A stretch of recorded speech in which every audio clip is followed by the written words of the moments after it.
தினம்தோறும் விளக்கேற்ற நல்ல எண்ணெய் இதயம் நல்லெண்ணெய். அனைவருக்கும் மாலை நேர வணக்கம். கடந்த 4 தினங்களுக்கு முன்பு கோவையிலே பத்திரிகையாளர்களுடைய சந்திப்பு நடைபெற்ற போது புதிய தமிழகம் கட்சியின் சார்பாக நடைபெறுகின்ற சட்டமன்ற தேர்தலில் 60 முதல் 70 சட்டமன்ற தொகுதிகளிலே போட்டியிடுவோம் என்று அறிவித்திருந்தோம். அதனுடைய அடிப்படையில் கடந்த 29ஆம் தேதி அன்று 43 சட்டமன்ற தொகுதிகளிலே போட்டியிடுவதற்கான வேட்பாளர்களை சென்னையிலே அறிவித்திருந்தோம். இன்று 27 சட்டமன்ற தொகுதிகளுக்கான வேட்பாளர் பட்டியல், இரண்டாவது வேட்பாளர் பட்டியல் அறிவிக்கப்படுகிறது. ராஜபாளையம், அதாவது ஏற்கனவே 43 சட்டமன்ற தொகுதிகளுக்கு அறிவிக்கப்பட்டது. இப்ப 44வது சட்டமன்ற தொகுதியாகிய ராஜபாளையம் சட்டமன்ற தொகுதிக்கு வழக்கறிஞர் மு. ரமாதேவி, சிவகாசி சட்டமன்ற தொகுதி காளீஸ்வரி, அருப்புக்கோட்டை டி. ரகுபதி, திருச்சுழி கு. குணசேகரன், தூத்துக்குடி ரா. ரமேஷ், முதுகுளத்தூர் ச. மலைச்செல்வம், திருவாடனை சிவ. பாலுச்சாமி, திருவையாறு வ. வேணு, தாராபுரம் மா. சின்னசாமி, திண்டுக்கல் மா. பிரதீப் பாண்டியன், ஆலங்குளம் அ. உதயகுமார், பெரம்பலூர் தா. வெங்கடேசன், அந்தியூர் தா. பெரியசாமி, பல்லாவரம் அ. தங்கராஜ், ஆலந்தூர் ஆ. வேலுச்சாமி, பழனி கு. வாய்க்கால் துறை, லால்குடி வழக்கறிஞர் ப. இளஞ்செழியன், மணச்சநல்லூர் மு. பாலு, ஸ்ரீரங்கம் வழக்கறிஞர் ஆ. நியூட்டன், திருச்சி மேற்கு கோ. சண்முகம்,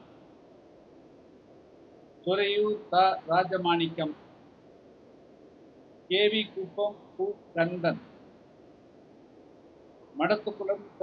செந்தில்குமார், அணைக்கட்டு கோ. ஜெயசீலன், திருப்பரங்குன்றம் ஆ. சேதுராமன், நத்தம் ஸ்ரீ விஜயகுமார், திருச்சி கிழக்கு ஆ. கௌசல்யா. எனவே இன்று 27 சட்டமன்ற தொகுதிகளுக்கு அறிவிக்கப்படுகிறது. ஏற்கனவே 43 ஆக மொத்தம் 70 சட்டமன்ற தொகுதிகளுக்கு புதிய தமிழக கட்சியினுடைய வேட்பாளர்கள் பெயர் பட்டியல் அறிவிக்கப்பட்டிருக்கிறது. புதிய தமிழகம் கட்சியினுடைய வேட்பாளர்கள் வருகிற 6ஆம் தேதி அன்று அனைவரும் நாங்கள் மனு தாக்கல் செய்ய இருக்கிறோம். இந்த தேர்தலை பொறுத்த மட்டிலும் புதிய தமிழகம் கட்சி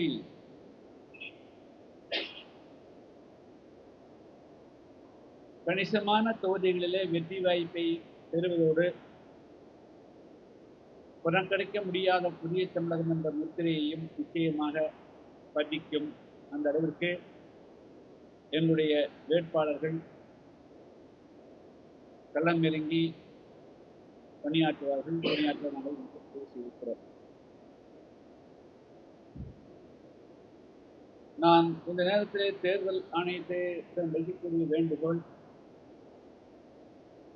தமிழ்நாட்டில்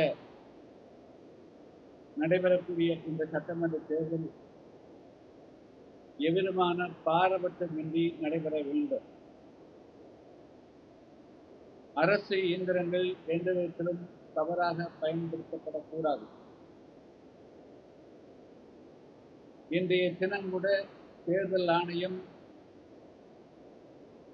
பொறுப்பு டிஜிபி அவர்களுக்கு அனுப்பிய கடிதத்தில் அனுமதி கொடுப்பதில், அதே போல மனு தாக்கலின் போது ஒரு சில அரசியல் கட்சிகளுக்கு முன்னுரிகளும் அவர்களுக்கு பிரத்யேகமான வகையில அவர்களுக்கான முன்னுரிமை அளிப்பதும், மற்ற அரசியல் கட்சிகளுக்கு பாகுபாடும் நடப்பதும் நாங்கள் கடந்த காலங்களிலே அனுபவித்த அனுபவங்கள். அதுவெல்லாம் இன்றி மனு தாக்கல் செய்கின்ற பொழுது எந்த விதமான இடையூறுகளையும் எந்த அரசியல் கட்சிகளுக்கும் செய்யாமல் காலம் கடத்தாமல் மனு தாக்குவதற்கு ஏதுவாக காவல்துறை அனைவருக்கும் பொதுவாக நடந்து கொள்ள வேண்டும் என்று கேட்டுக்கொள்கிறேன். அது மட்டுமின்றி இப்பொழுது கடந்த ஒரு வாரத்துக்கு முன்பு கூட தேர்தல் தேதி அறிவிக்கப்பட்ட பிறகு சாதாரணமான ஏழை எளிய வியாபாரிகள், தக்காளி வாங்க செல்லக்கூடிய வியாபாரிகள், அரிசி வாங்க செல்லக்கூடிய வியாபாரிகள், மீன் வாங்க செல்லக்கூடிய வியாபாரிகளுக்கு 40,000 50,000 எல்லாம் கைப்பற்றி அதெல்லாம் செய்திகள் போல வெளிவந்தது. இவர்களெல்லாம் ஏதாவது ஒரு செய்திக்கு வேண்டும் என்றால் ஒரு பரபரப்பாக இருக்கிறார்கள் தவிர, இதுவெல்லாம் நல்ல தேர்தல் ஆணையத்தினுடைய முக்கியமான வேலை. மிக முக்கியமாக எந்த விதத்திலும் எந்த வகையிலையும் வாக்காளர்களுக்கு பரிசு கொடுப்பதையும் பணப்பட்டுவாடா செய்வதையும் இந்த தேர்தல் ஆணையம் நிச்சயமாக தடுத்து நிறுத்தும் என்று நம்புகிறோம். நிறுத்த வேண்டும் என்று பெரிய தொண்டர் இந்த குழு சார்பாக மீண்டும் வலியுறுத்துகிறோம். குறிப்பாக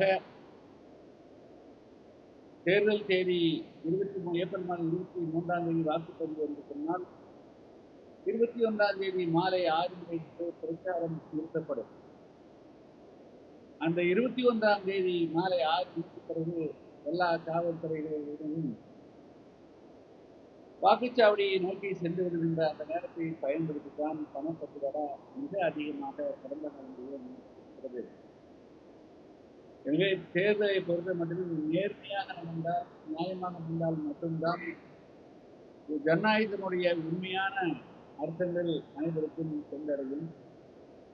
இந்த நாட்டில் இருக்கக்கூடிய அனைவருமே எல்லோரும் இந்நாட்டு மன்னர் என்ற நிலையை மாற்றி இப்பொழுது பல கோடி ரூபாய்க்கு அதிபதிகளாக்கக்கூடியவர்கள் மட்டும்தான் போட்டியிடும் என்ற ஒரு அவநிலை தமிழ்நாட்டிலே உருவாகி வருகிறது. ஒரு பெரிய ஆபத்தான போக்காக இருக்கிறது. எனவே பணம் கொடுத்து வெற்றி பெறக்கூடிய ஒரு சூழல் எந்த விதத்திலும் ஏற்படக்கூடாது. தேர்தல் ஆணையம் இதை மிக உன்னிப்பாக இன்னும் நாள் நெருங்க தேர்தல் ஆணையம் கூடுதலான காவல்துறை பிற மாநிலங்கள் ஒன்றும் பெறுவது மட்டுமின்றி எல்லா விதமான நூதனமான வழிகளிலேயும் இந்த பணப்பட்டுவாடாவை தடுத்து நிறுத்த வேண்டும் என்று நான் வலியுறுத்துகிறேன். இதெல்லாம் இப்போ தெரிஞ்சாதுங்க. மனு தாக்கல் செய்வோம். எங்களுடைய வேட்பாளர்கள் களமிறங்கி பணி ஆற்றுவார்கள். எல்லா 70 தொகுதிகளிலும் நாங்கள் வெற்றி பெற வேண்டும் என்பதற்காகத்தான் நாங்கள் பணியாற்றுகிறோம். இந்த பல நிலவரங்கள் போக நாங்கள் அதிகமான தொகுதிகளுக்கு என்னுடைய வேட்பாளர்கள் பாடுகிறார். ஒரு வாழ்நாளும் நான் தேர்தல் அறிக்கை தேர்தல் அறிக்கை 3ஆம் தேதி எங்கே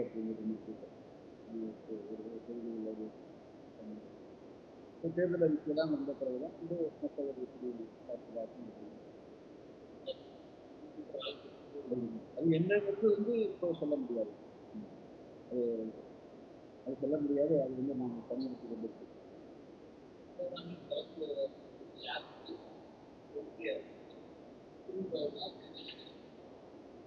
இல்ல அப்படி நம்ம தனித்து பார்க்க முடியாதுங்க. ஒவ்வொரு இடத்துல கலர்கள் வேறு வேறு இடம் இருக்குங்க. ஒரு இடத்துல பல இடங்களில் எல்லா எல்லா கட்சிகளுக்கும் சரிசமமாகத்தான் வந்து இருக்கு. எங்களுடைய நாங்கள் வந்து ஒவ்வொரு இடத்திலும் கருத்துக்களும் வித்தியாசமா இருக்கு. இப்போ தேசிய ஜனநாயக கூட்டணிக்கும் கடுமையான நெருக்கடி இருக்கும், அதை வந்து நாங்கள் தவிர்த்துப்போம். அதே போல தமிழ் திமுக அந்த தோற்கடிப்போம். தனிப்பட்ட முறையில் ஒரு ஒன்றுதான் பாதிக்கப்படும் சொல்ல முடியாது. எல்லாருமே களத்துக்கு வந்த பிறகு திமுக என்ன அண்ணன் தம்பி என்னடா அதுதானே இருக்க முடியும். அப்படி பிரதானம் கூட பிரிக்க முடியாது. களத்துக்கு வந்தோன்னா களத்துல யாரெல்லாம் கிடைக்கிறாங்களோ அவங்க வேட்டைக்கு போறவோ இதை வேட்டை இது கிடைக்கிறதோ வேட்டை அடிப்பாங்க. களத்துல எதிர்ப்பு நாம வெற்றி பெறும். நான் புதிய தமிழ் வெற்றி பெறும் போது களத்தில் இருக்கிற அனைவருமே வீழ்த்தணும் நோக்கினார்.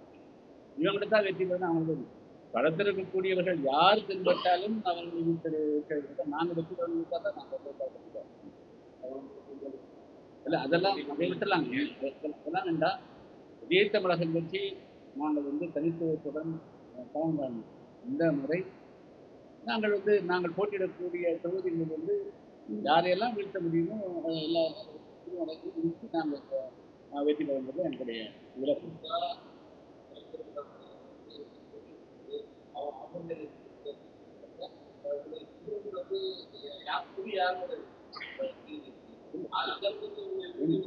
குறி மாறாது. அது என்ன சொல்றது நாளாக குறி எப்படி மாறும்? தேர்தல் களத்துல வந்து இவங்களை மட்டும் தோற்கடிக்கணும், அவங்க வெற்றி பெற வைக்கணும். நாங்க வெற்றி பெறணும். களத்தில் இருக்கக்கூடியவர்களை எல்லாம் தோற்கடித்து நாங்கள் வெற்றி பெறுவது தான் என்னுடைய இலக்கு.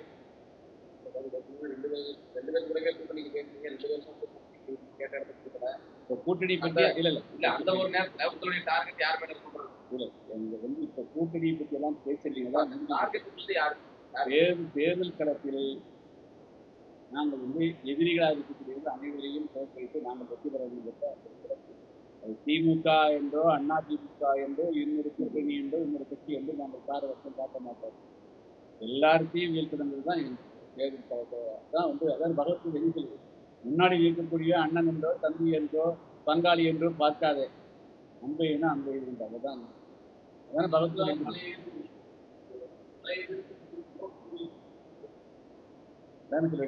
பழைய எதிரிக எல்லாமே இது எழுதி தேர்தல் இருந்தால் வந்து ஒரு விளையாட்டுக்கு போறோம், இவங்களை ஜெயிக்க விடலாம் அவங்களை ஜெயிக்க விடலாம்னு சொல்லிங்கன்னா எல்லாத்தையும் தோற்கடிச்சா தானே நாம் வந்து வெற்றி பெற முடியும்.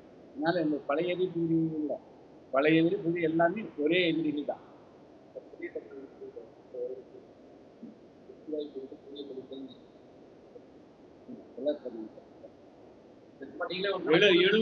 எழுபதிலும் வெற்றி பெற வேண்டும் என்றால் தான் 70 தெரிவிக்கிறோம்.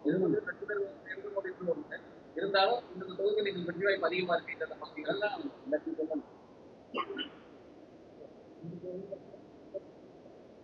அவங்க சொல்றாங்கல்ல 200 தொகுதியில் வெற்றி பெறணும், 70 வெற்றி பெறும். நாங்கள் 70 நாங்கள் போட்டியிடக்கூடிய அரசு தொகுதியில் நாங்கள் ஓகே சந்தோஷம். இந்த 4 முறை சமாளிக்க போகிறோம்.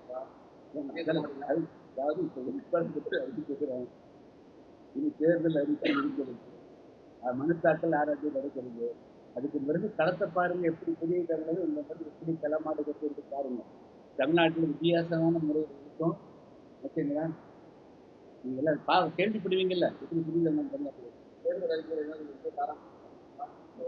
தேர்தல் அறிக்கை அறிக்கை வந்து ஆரம்பிச்சிருக்கோம்.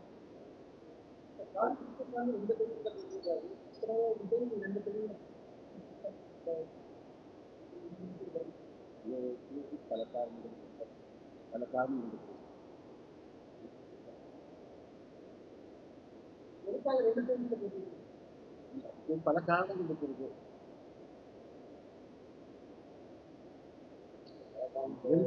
ரெண்டிலும் வெற்றி பெற வேண்டும், ரெண்டிலும் வெற்றி வாய்ப்பு இருக்கிறது என்பதற்காக போட்டி.